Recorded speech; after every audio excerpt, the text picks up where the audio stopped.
Hi everyone, welcome to my channel. My name is Marjorie and I'm participating in this high-end dupes hosted by Devin from Freckled Mom DIY and her co-host Megan from the Crafty Quinn.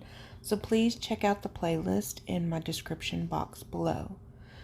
So for my first DIY, this was the inspiration for my DIY. While it was a picture, I chose to kind of portray it in real life.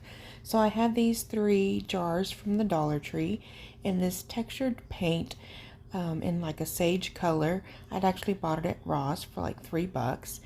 And so this is the first time I've painted on glass where I actually tried to use the Mod Podge technique. I had already gave each of the jars or bottles, I really don't know what to call these, a coat of Mod Podge, and then I give 2 of these bottles 2 coats of this textured paint, and the third bottle I actually give it 2 coats of the Waverly chalk paint in white.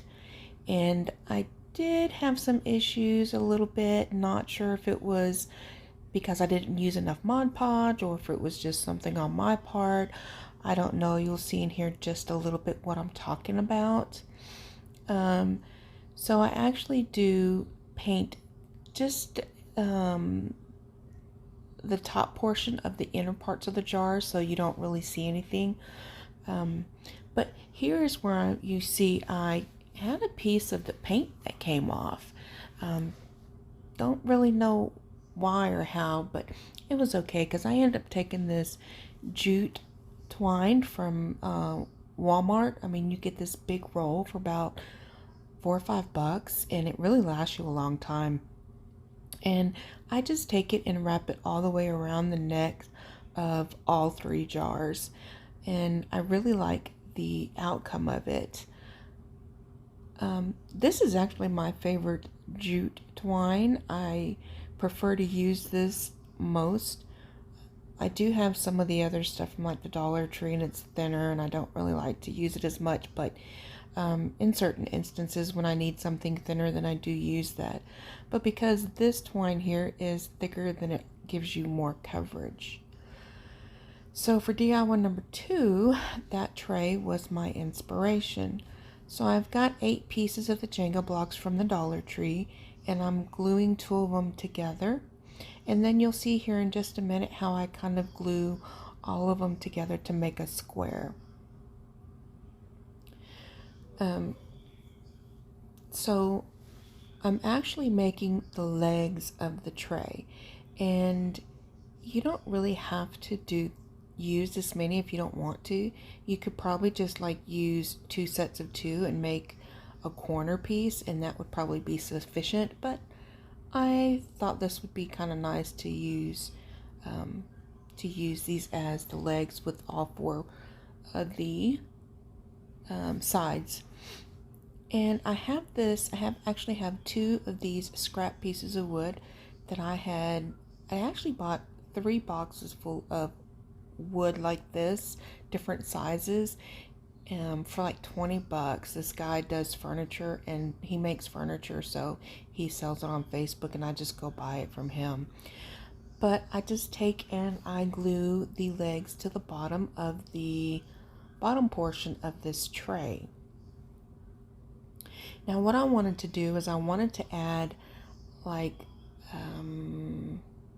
I don't know, I use some gallon paint stir sticks, and you'll see here in a minute where what I'm doing is I'm trying to measure out to where it has a lip on the tray, and so I end up using 2 on each side to kind of cover up the little piece of scrap wood. There was nothing wrong with it.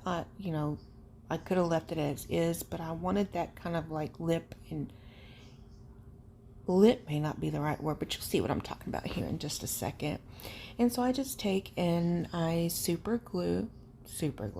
hot glue the first paint stick on there, and then right up under that I hot glue the other stir stick as well. And I do that for all sides of this bottom portion of the tray.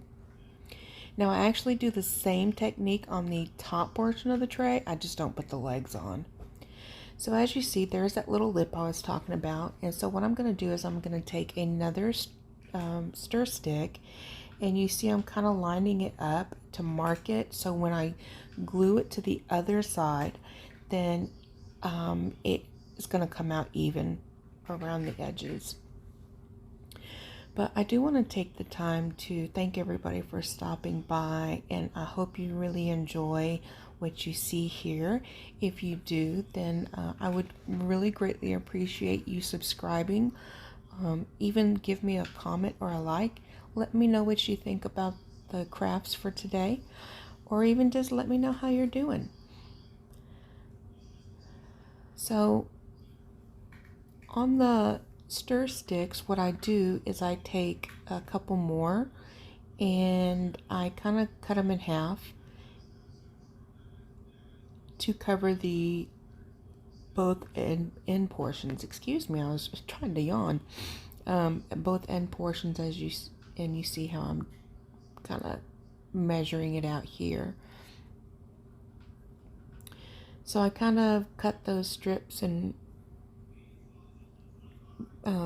measure out the strips for 4 of the stir sticks, and I'm gonna use this tool, and y'all forgive me, it's just it's been a day and my brain cannot think of what this tool is called. I know a lot of crafters use it, but I just can't think of it right now. Well, anyways, I am really struggling with this, and it's because my blade is pretty bad, but I didn't realize it until I really started struggling with it, and I was like, what in the world?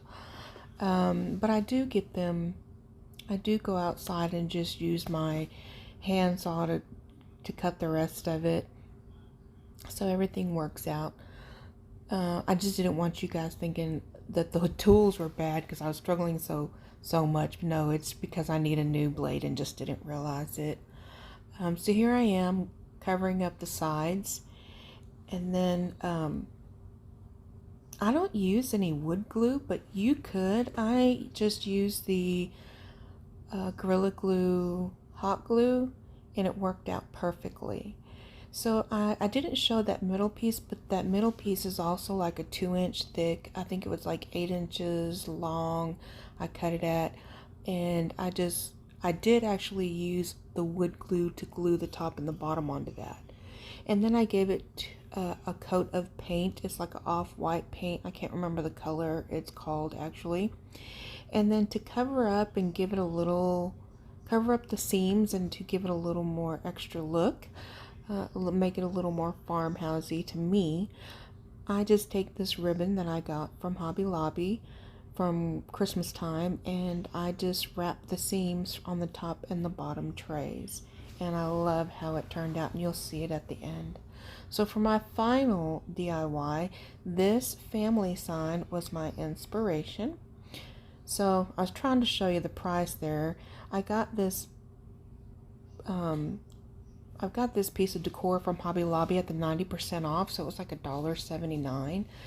And all I do here is I leave the frame black, but I actually paint the inside with that white chalk paint, and I give it a good 2 coats because of all the color and the black text on there.